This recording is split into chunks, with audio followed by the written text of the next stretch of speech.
Good evening. Our news summary for this Tuesday, the 24th of March. More meetings with officers, along with building a more disciplined force that performs its duties with a high level of professionalism, are among the priorities of the new police commissioner, Godefroy Hermite. Mr. Hermite was sworn in during a ceremony at State House this morning in the presence of President Patrick Hermini and other high officials.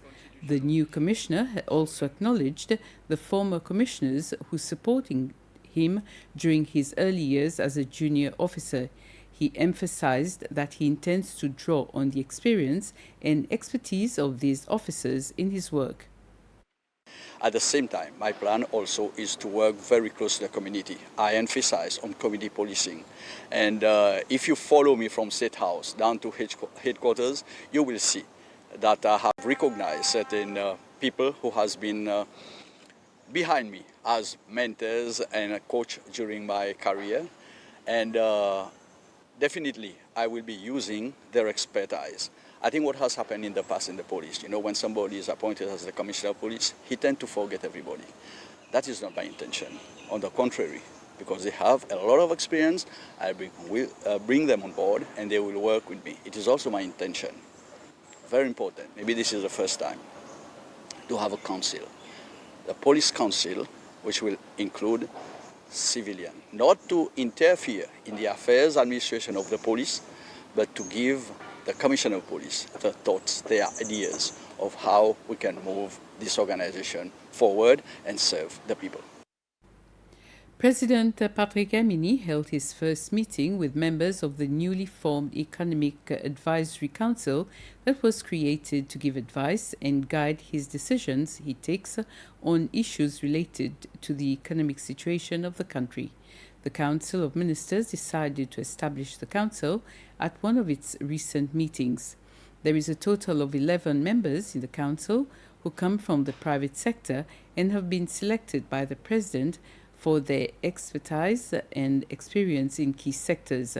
These members will work in their personal capacity, but not representatives of a company or association to which they are affiliated with, as the Council is supposed to be an impartial entity. During the meeting, they shared their mandate and strategic objectives, which is part of their step towards strengthening economic decision-making at the highest level. In his speech, President Hermini, who is chairing the Advisory Council, spoke about the expectations he has for the Council. Our economic model remains concentrated. Our exposure to global volatility remains high, and the pressure on households and businesses remains real. Addressing these realities requires more than short-term responses. It requires structural change, it requires diversification, it requires a more resilient and balanced economic foundation. A stronger and more sustainable blue economy must become central to our national development.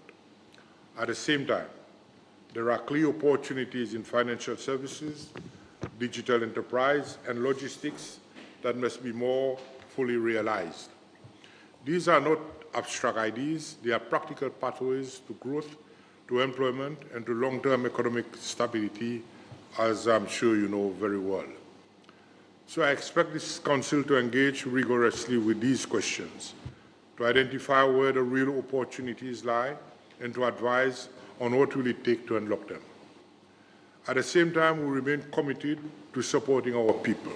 This Council will complement, not duplicate, the work of our economic institutions. The Ministry of Finance, the Central Bank, and other bodies will continue to perform their statutory roles. This Council exists to strengthen perspective, to challenge where necessary, and to support better and more informed decision-making. I expect this Council to be serious, to be focused, to be constructive, and to be independent in its thinking. I look forward to your contributions, and I am confident that this Council will become an important instrument in strengthening economic governance and in supporting the delivery of a stronger, more resilient, and more inclusive economy for Seychelles. Members of the Assumption Environment Task Force visited the island last week to assess environmental conditions, review conservation efforts, and ensure compliance with the prohibition notice on development activities. During the visit, they used drones to check for unauthorized construction, inspected halted building sites and existing infrastructure like the sewage treatment plant, and evaluated biosecurity priorities. The task force found that developers are complying with the notice and are taking steps, such as supporting the Seychelles Islands Foundation to improve the biodiversity assessments and biosecurity measures. According to Minister Marie-Mé Jérémy, the minister responsible for environment, the visit has put the task force in a stronger position to make informed environmental decisions. A report will be submitted to President Emini. Overall, the visit highlights the government's commitment to protecting Seychelles ecosystems while guiding future decisions on the island's development. Members of the National Assembly have approved a bill to re-establish the Seychelles Tourism Board, STB, following its abolition in June 2021. This is the first bill to be presented to the National Assembly this year. After members made several amendments, 18 US members voted in favor, while 15 LDS members abstained. During her presentation, the minister responsible for tourism, Amanda Bernstein, stated that the bill to re-establish the Seychelles Tourism Board represents a decisive step in how the country manages and promotes the tourism sector. In the afternoon, the National Assembly debated on and approved the new Careers and Further Education Agency Bill 2026. The new agency replaces the Agency for National Human Resource Development, ANHRD. While presenting the bill for the approval of the new agency, the Minister for Education and Human Resource Development, David Pierre, said that it is in line with President Emini's declaration with regards to the commitment of the United Seychelles Manifesto. He added that the new agency will manage a budget of more than 200 million rupees and will be responsible for over 900 students at any given time. US MNAs voted in favor of the new agency, while LDS MNAs abstained. A sewage truck that had tipped over the Vallée de Mai road while encountering issues with the transport. The incident happened just after 1 p.m.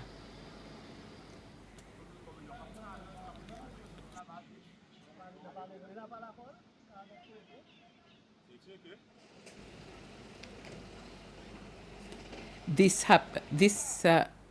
happened when the driver was going up the Vallée de Mai road from Grand-Anse and felt there was a problem with the brakes. He decided to use the handbrake as he slowly drove down the road towards Bessetan.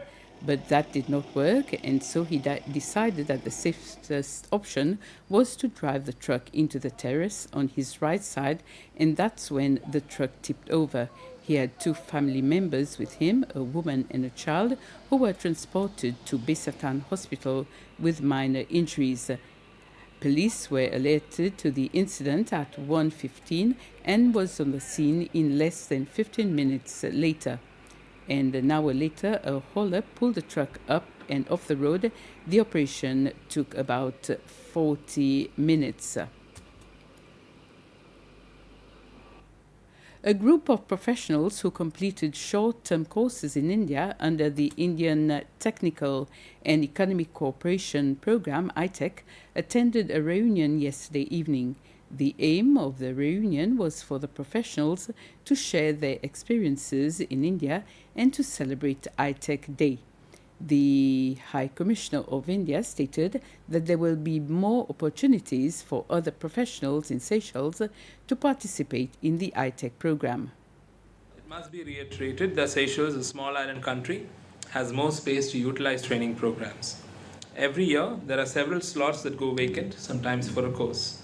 While 90 slots are allocated to Seychelles every year, around 30 to 40 are utilized. I urge all of you to spread awareness of these opportunities. The courses for the Indian financial year 26-27 will be shared with the government of Seychelles soon. I'm sure your friends and colleagues would be interested to travel to India and complete a course that would give them exposure to the latest know-how in their profession, but also a chance to experience India's vibrant history, culture, and our recent achievements in the socio-economic development sphere. During the recent state visit of President Dr. Ermini in February 2026, we signed an MOU between the National Center for Good Governance in India and the Public Service Bureau of Seychelles to train 250 civil servants from Seychelles across the next 3 years. And this brings us to the end of this news summary. Have a very pleasant evening.